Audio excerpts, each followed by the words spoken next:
안녕하세요. 오늘의 테슬라 뉴스입니다. 자, 오늘 테슬라는 394.06달러로 마감했고요. 마이너스 2.19%의 하락을 보여주었습니다.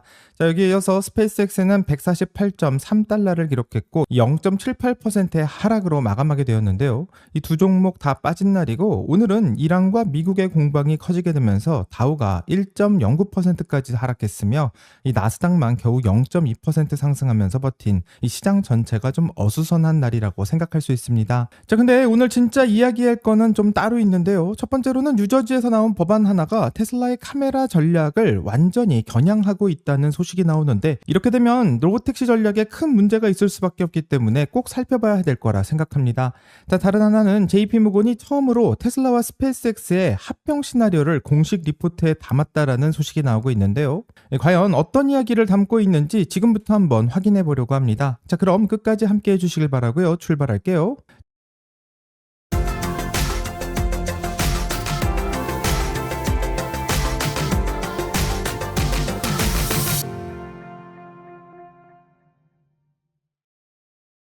자, 오늘 새벽 이란이 쿠웨이트와 바레인의 미군 기지를 공격했다라는 보도가 나왔고, 미국이 최근 진행한 공습에 대한 보복 성격이 나오게 되었는데, 트럼프 대통령은 이 상황을 두고 평화협정은 끝났다라는 발언을 한 것으로 전해지고 있습니다. 자, 이 뉴스 하나로 이 선물 시장이 출렁거렸고 다우가 유독 크게 밀린 것도 이런 지정학적 리스크가 크게 반영되었기 때문이라고 생각할 수밖에 없는데, 같이 나온 소식으로는 연준이 6월 회의 의사록도 공개되었고, 이번엔 내용이 좀 빈약하지만 통화정책의 방향을 두고 의원들 사이에 불확실성과 논쟁이 있었다라는 정도만 확인되고 있습니다.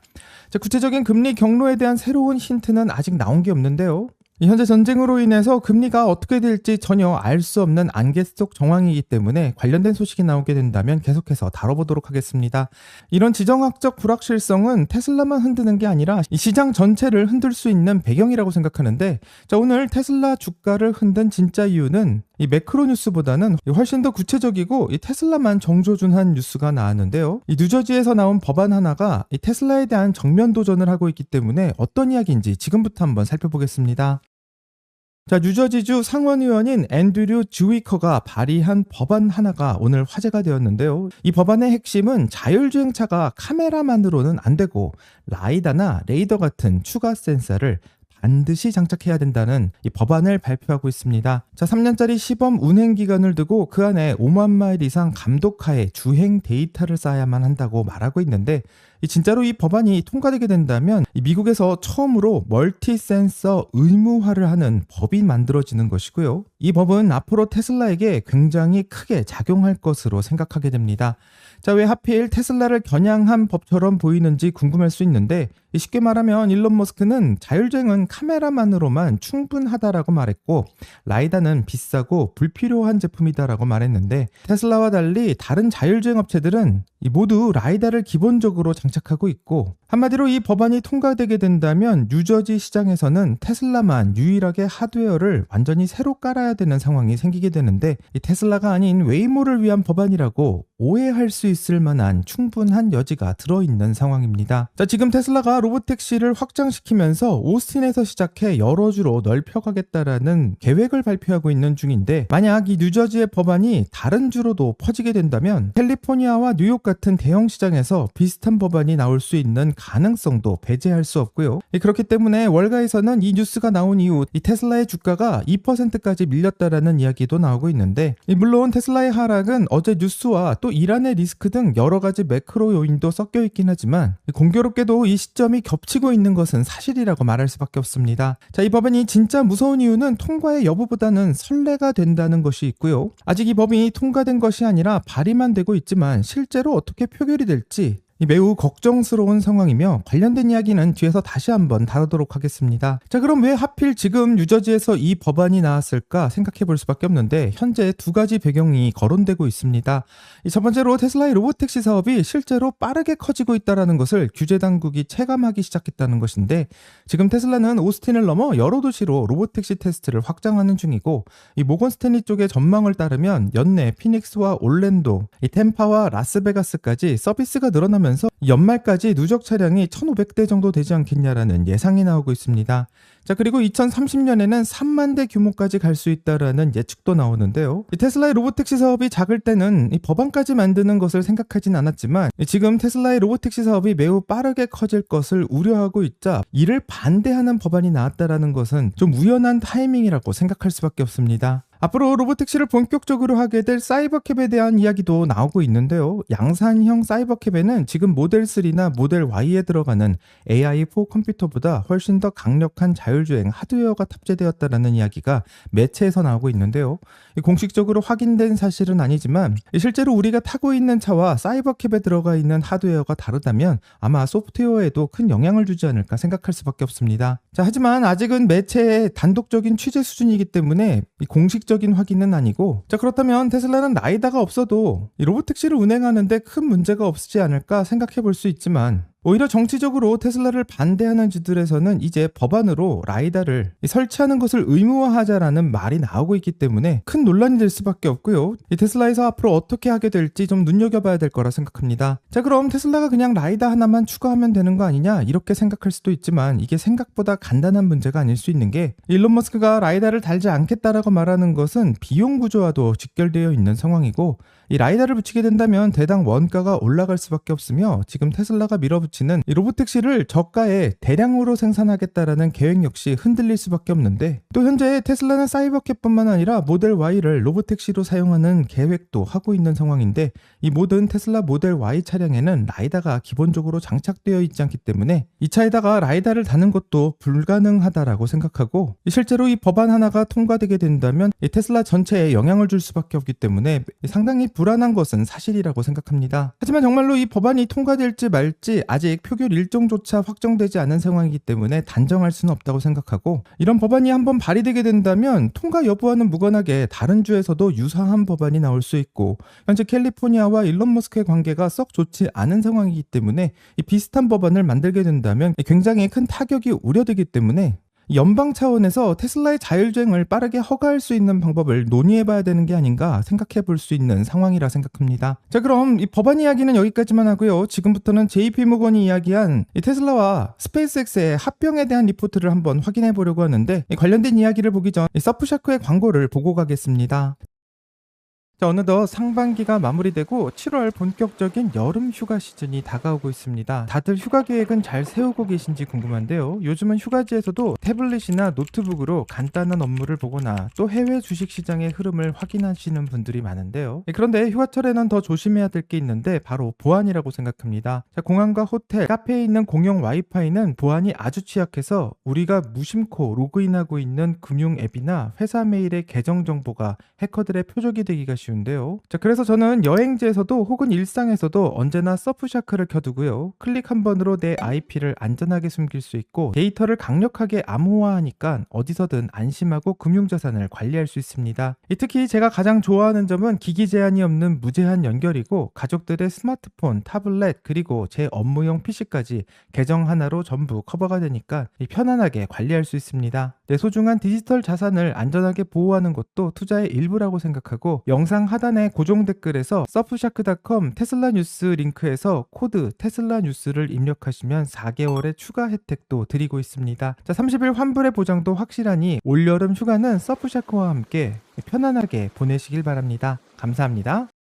자, 오늘 나온 뉴스 중 가장 무게감 있었던 것은 이 JP모건이 발표한 리포트인데요. JP모건은 처음으로 테슬라와 스페이스X의 합병 시나리오를 공식적으로 짚었는데, 그 표현이 좀 재미있습니다. 이 JP모건은 계산을 해봤더니 전략적으로는 타당하다라는 이야기를 하고 있는데, 쉽게 분석하면 일론 머스크가 두 회사의 모두 최대 주주인 상황이고, 테슬라는 이미 스페이스X의 지분을 1,900만 주 가지고 있으며 완전 남남인 두 회사가 아니라 이미 지분으로 얽히고 설켜 있는 관계다라는 것을 설명하고 있습니다. 자, JP모건은 여기에 더해서 재미있는 표현을 하나 더 쓰고 있는데요. 스페이스X가 지난달 상장한 것을 두고 이제는 스페이스X에게 계산할 수 있는 가격표가 붙여 있다라는 표현을 쓰고 있는데, 이게 중요한 이유는 비상장 회사일 때는 회사가 얼마짜리인지 정확히 알 수가 없으니 이 시장에서 가치를 매길 방법이 없었지만, 이제 상장이 되면 매일 거래되는 가격으로 계산을 할 수 있다는 뜻이고, 이 말은 테슬라가 현금 대신 스페이스X 주식으로 교환되는 방식 방식의 인수합병도 실제로 가능해진다라는 말을 하고 있는 것인데, 예전에는 많은 사람들이 이 두 회사가 합쳐질 거다라는 소문 수준의 가설들이 나왔지만, 이제는 실제로 거래했을 수 있는 가격이 매일 시장에서 매겨지고 있기 때문에 이 두 회사의 합병이 훨씬 더 가시권에 들어왔다 해석할 수 있는 상황입니다. 자, 재미있는 것은 RBC도 테슬라의 목표 주가를 475달러에서 500달러로 올렸는데요. 지금 주가 394달러를 기준으로 본다면 약 24%의 상승 여력을 가지고 있습니다. 자, 이렇게 500달러를 근거로 하고 있는 이유는 로보택시 시장의 규모를 4.2조 달러로 보고 있다는 것인데, RBC는 테슬라를 더 이상 자동차 회사가 아닌 AI와 로보틱스, 에너지와 모빌리티가 결합된 플랫폼 회사로 재평가해야 된다고 말하고 있고, 목표 주가를 500달러로 예상하는 이유로 말하고 있습니다. 자, 하지만 아쉽게도 JP모건은 테슬라에 대해서는 여전히 중립 등급을 유지하고 있는데요. 합병 시나리오가 전략적으로 말이 된다는 것과 지금 테슬라의 주가를 사라는 것은 전혀 다른 이야기라고 말하고 있고, JP모건은 오히려 리포트에서도 위험 요인이 있다라고 말하고 있는데, 지금부터는 JP모건이 어떤 위험을 말하고 있는지 리포트에 있는 내용을 같이 한번 살펴보겠습니다. JP모건이 현재 직접 경고하고 있는 부분을 확인해 봐야 될 거라고 생각하는데요. 이 JP모건이 가장 큰 약점이라고 지적하고 있는 것은 현재 중국을 거론하고 있습니다. 자, 쉽게 말하면 테슬라는 중국에서 이 기가팩토리 상하이를 운영하면서 이 중국 시장에 깊게 관여하고 있는 상황인데, 이 스페이스X는 미국 정부, 특히 군과 밀접한 계약 관계를 맺고 있는 회사이기 때문에 이 두 회사를 합친다라는 건 중국 사업 비중이 큰 회사와 미국의 안보를 담당하고 있는 회사가 하나로 묶인다는 뜻이고, 한마디로 JP모건 은 이것을 이 규제를 승인할 수 없는 실질적인 변목 현상이 될 것이라고 표현하고 있습니다. 각국의 규제 당국 입장에서는 이 합병이 이 두 회사가 단순하게 결합하는 게 아니라 이 국가 안보를 건드릴 수 있는 회사 두 개가 합병하는 것이라고 보고 있고, 실제로 지난달 모닝스타 쪽에서도 비슷한 우려가 나온 적이 있는데요. 스페이스X의 정부 군 계약과 테슬라의 중국 노출이 결합되게 된다면 안보 문제가 심각해질 수 있다라는 이야기도 나오고 있는 상황입니다. 자, 쉽게 얘기하면 긍정적인 쪽에서는 이제 가격표가 나왔으니 이 두 회사가 합쳐졌을 때 얼만큼 시너지가 날지 계산할 수 있다라는 것을 긍정적으로 보고 있고, 안 좋게 보는 쪽은 이 합병이 정말 가능해지려면 규제를 승인해야 되는데 관문을 넘어가는 것이 매우 어려울 것이다라고 말하고 있습니다. 자, 아무래도 너무나 많은 이야기를 하니까 도대체 어떤 이야기가 맞는 거냐 이렇게 생각하실 수도 있고,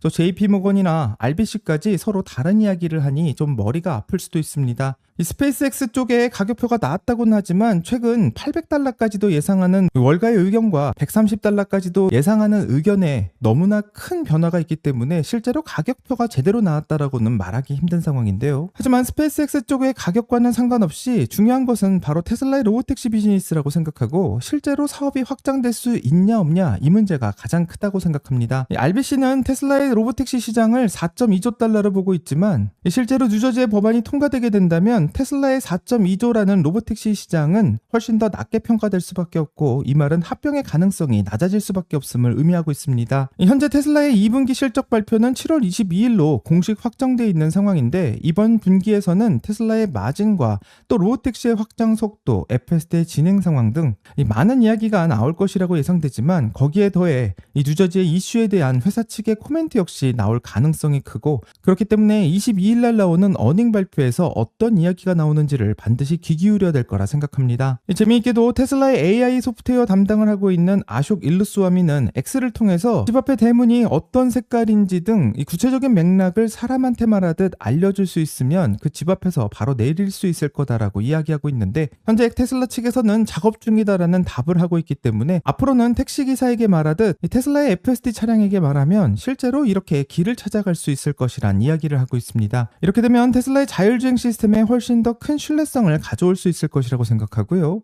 현재 자율주행을 하고 있는 어떤 차량도 자연어를 정확하게 이해하고 실행할 수 있는 능력은 없는 상황이기 때문에 실제로 이것이 가능하다면 테슬라에게 유리한 카드가 하나 더 생기는 것이라고 생각하고, 아직 작업 중이기 때문에 공식적인 배포 일정이 나온 것은 없지만 좀 기다려봐야 될 거라 생각합니다. 오늘은 JP모건이 발표했던 테슬라와 스페이스X의 합병 시나리오부터 이 뉴저지에서 나오고 있는 법안까지 많은 테슬라 관련 이야기를 다루었는데요. 처음에 이 두 회사의 합병 이야기가 나왔을 때는 가설에 불과하고 많은 사람들이 양도세 때문에 반대한다는 측면도 많았지만 이제는 월가에서 공식적으로 리포트 안에 그 이야기를 담을 만큼 점점 합병에 대한 이야기는 발전하고 있는 것처럼 보이고요. 앞으로 다른 월가의 기관에서도 관련된 이야기를 어떻게 다루는지 눈여겨봐야 될 거라 생각합니다. 오늘의 테슬라 뉴스의 구독자님께서는 미국 시간으로 22일로 예정되어 있는 어닝 발표에서 어떤 이야기가 나올 것이라고 생각하시는지 궁금하고요. 또 테슬라의 합병과 관련한 이야기에서는 찬성을 하시는지 반대를 하시는지 답글을 주신다면 같이 더 이야기를 나눠보도록 하겠습니다. 여기까지가 오늘의 테슬라 뉴스고요. 오늘 영상이 도움이 되셨다면 구독과 좋아요 그리고 알림 설정 부탁드립니다. 오늘 좋은 하루 되시고요. 오늘의 테슬라 뉴스는 내일 또 새로운 영상으로 다시 찾아오겠습니다. 감사합니다.